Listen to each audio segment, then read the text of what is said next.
Hello guys, പുതിയൊരു വീട്ടിലേക്ക് എല്ലാവർക്കും സ്വാഗതം. വാവിട്ട വാക്കും പുകച്ചുവിട്ട ജോയിന്റും തിരിച്ചെടുക്കാൻ പറ്റില്ല എന്നൊക്കെ പറയുന്ന പോലെയാണ് നമ്മുടെയൊക്കെ ജീവിതം. ഈ ചാനൽ നിങ്ങൾക്ക് ഒരുപാട് എല്ലാവർക്കും അറിയാമായിരിക്കും. അരുൺ ജയ് എന്ന് പറയുന്ന പുള്ളിയുടെ ചാനലാണ്. ഓൾമോസ്റ്റ് യൂട്യൂബിൽ 3.3 മില്യൺ ഫോളോവേഴ്സ് ഉണ്ട്. ഇൻസ്റ്റാഗ്രാമിൽ ഓൾമോസ്റ്റ് 8 ലാഖിന് പുറത്ത് ഫോളോവേഴ്സ് ഉള്ള ചാനലാണ്. ആൻഡ് കഴിഞ്ഞ ദിവസം പുള്ളിയുടെ കല്യാണം ഉറപ്പിക്കുക അതുമായിട്ട് ബന്ധപ്പെട്ടൊരു വീഡിയോ ചെയ്തിട്ടുണ്ടായിരുന്നു. ആ വീഡിയോ ചെയ്ത സമയത്ത് പുള്ളിയുടെ വായിൽ നിന്ന് ഒരു 2 ഡയലോഗ് ഒരു പഞ്ചിന് വേണ്ടി പറയുന്നതാണ്. പക്ഷെ അത് കയ്യിൽ നിന്ന് പോയി. പുള്ളി ഉദ്ദേശിച്ച മീനിങ്ങിലല്ല ആളുകൾ അത് എടുത്തത്. സാറേ ആ സമയത്ത് മാസിലങ്ങ് ആയിപ്പോയാണ് സാറേ അങ്ങനെയൊക്കെ. അപ്പോൾ എന്താണ് സംഭവം എന്ന് വെച്ച് കഴിഞ്ഞാൽ, ഞാൻ ഇപ്പം കഴിഞ്ഞ ആഴ്ച ഒരു പെണ്ണ് കാണാൻ പോയി എന്നുള്ള കാര്യം നിങ്ങളടുത്ത് പറഞ്ഞിട്ടുണ്ടായിരുന്നല്ലോ. അപ്പോൾ അന്ന് പെണ്ണിൻ്റെ മുഖമൊന്നും കാണിച്ചിട്ടില്ലായിരുന്നു. അപ്പം അത് ശരിക്കും പറഞ്ഞാൽ പെണ്ണ് കാണലായിരുന്നു. കുറേ പേര് പറഞ്ഞു ഇത് പെണ്ണ് കാണലല്ലോ, ഇത് ഉറപ്പിക്കലാണല്ലോ എന്ന്. അങ്ങനെയല്ല, അവിടെ പോയി കണ്ടു, അവരെ ഇങ്ങോട്ട് ക്ഷണിച്ചു.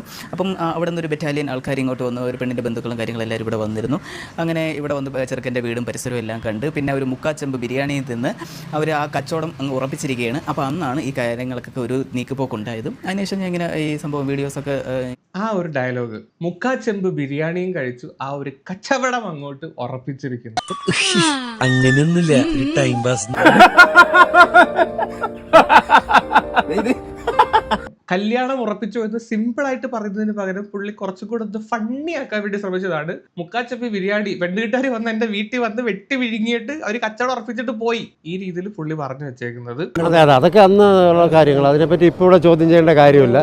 അതൊക്കെ അന്ന് കഴിഞ്ഞു പോയ സംഭവം, അത് വിടുക. ഇപ്പൊ വേറെ വല്ലതും ഉണ്ടോ ചോദിക്കുക. കുറച്ച് മാന്യമായി സംസാരിക്കാം. ഈ ബന്ധം അധികം പോവില്ല. ആ ഡയലോഗ് കേട്ടപ്പോഴേ ആളുകൾ തീരുമാനിക്കുകയാണ് ഈ ബന്ധം അധികം. കല്യാണം കച്ചവടമെന്നോ സംസ്കാരം. നിങ്ങളുടെ വീഡിയോ സ്ഥിരം കാണുന്നതായിരുന്നു, ആസ്വദിച്ചിരുന്നു. പക്ഷെ നിങ്ങൾ ആകെ മാറിയതുപോലെ. ഒരു ചെമ്പ് ബിരിയാണി, ഒരു ചൊല്ലുണ്ട്, അല്പൻ ഐശ്വര്യം വന്നാൽ അർദ്ധരാത്രിയിലും കുട പിടിക്കും. മാന്യമായി സംസാരിക്കൂ. ബന്ധു വീട്ടുകാരെ കുറിച്ച് അവർ വന്ന് കഴിച്ച ബിരിയാണിയുടെ കണക്ക് പറഞ്ഞ് അവരെ അപമാനിക്കല്ലേ മോനെ.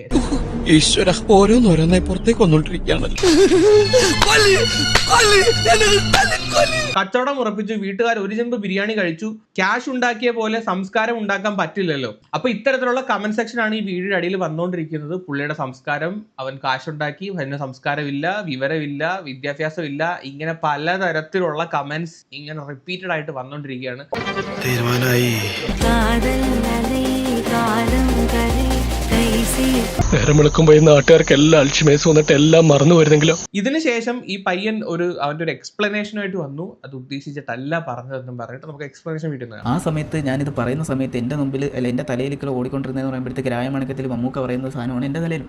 അതെപ്പോഴും പെട്ടെന്ന് ഇങ്ങനെ തോർത്തുമുണ്ട് മുറക്കി അല്ല തോർത്തുമുണ്ട് പിടിച്ച് നമ്മൾ ഈ കച്ചവടം ഉറപ്പിച്ചത്. അതോ എന്താ പറയുക, അല്ല ഒരു സീനുണ്ടല്ലോ, ഞാൻ ജസ്റ്റ് നേരത്തെ നോക്കട്ടെ. സകല മലയാളിമാരെ ഇങ്ങാട്ടി വിളിച്ചു വരുത്തി നല്ല പൊളപ്പം 30 ചെമ്പ് ബിരിയാണി വെച്ച് തീറ്റിച്ചിട്ടാണ് ഞാൻ 30 ചെമ്പ് ബിരിയാണി എന്നോട്. ഓക്കെ, അതിൽ 30 ചെമ്പ് ബിരിയാണി ഞാനത് കേട്ടത് മുക്കാച്ചെമ്പ് എന്ന് പറഞ്ഞിട്ട് ഞാൻ ആ രീതിക്കാണ് പറഞ്ഞു പോയത്.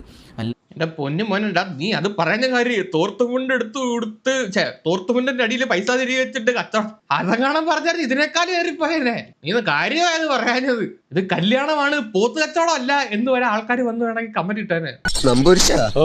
നമ്മളെ മയ്യത്തെടുക്കാൻ നേരായോ നിങ്ങൾ കബഡി വരുത്തി വെച്ചോ നോക്കി. തമാശ പറയുന്നതിന് ഒരു ഒക്കേഷൻ ഉണ്ട്. എല്ലാ സ്ഥലങ്ങളിലും പോയിട്ട് അസ്ഥാനത്ത് കോമഡി അടിക്കാൻ നിന്ന് കഴിഞ്ഞാൽ പണിവാളും. അന്ന്